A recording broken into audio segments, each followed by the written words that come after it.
Lorsque l'homme a vu sa femme vêtue d'un costume d'avocat apparaître au tribunal, il a réalisé que l'avocat de renom qu'il avait engagé était en fait sa femme, qu'il détestait tant. Au départ, la femme était une avocate très respectée et enviée. Elle n'avait jamais connu d'échec dans sa carrière. Cependant, au sommet de sa profession, elle a choisi de démissionner par amour et est devenue femme au foyer. Elle pensait avoir trouvé l'homme qu'il aimait profondément. Chaque fois que la femme souhaitait faire des tâches ménagères, son mari lui disait tendrement que ce n'était pas son rôle. La femme ne doutait jamais de l'amour de son mari. Mais un jour, alors qu'elle faisait une consultation juridique en direct, un homme au timbre de voix similaire à celui de son mari lui demanda de l'aider dans un divorce. L'homme expliqua que sa femme était paresseuse et ne travaillait jamais. La femme ne s'attendait pas à ce que l'amour de son mari ne soit qu'une façade. Il exigeait même que, dans le divorce, elle ne touche aucune part de leur patrimoine. La femme était dévastée. Après avoir raccroché, une mauvaise femme, qui semblait être la femme de l'homme, se moqua de l'avocate. Mais pour cet homme, sa femme n'était qu'une femme inutile, ce qu'il ne prenait pas au sérieux. De retour à la maison, l'homme donna à sa femme un cadeau qu'il avait reçu dans le salon de sa femme, prétendant que c'était un cadeau d'anniversaire qu'il avait acheté. La femme jeta un coup d'œil au paquet et comprit que l'homme qu'il avait consulté plus tôt était son propre mari. Face à la supercherie de son mari, la femme réalisa qu'elle avait été trompée pendant 6 ans. Un jour, la femme découvrit que l'amant de son mari l'invitait. L'homme, paniqué, repoussa violemment la femme et lui annonça qu'il retournerait au travail, la laissant seule.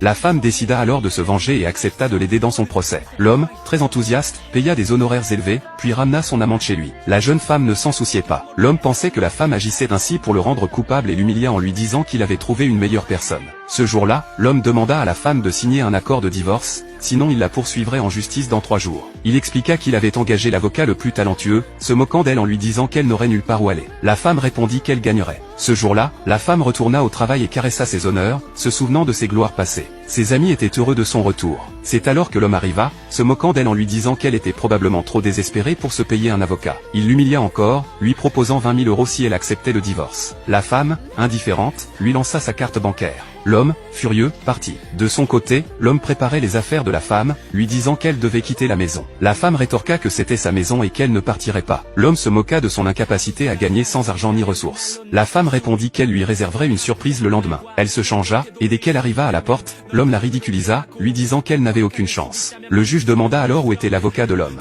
Celui-ci prit son téléphone pour envoyer un message à son avocat. La femme répondit qu'elle était déjà là. L'homme, complètement perdu, appela son avocat. Lorsqu'il entendit la voix de la femme, il fut stupéfait de réaliser que l'avocate de renom n'était autre que sa propre femme.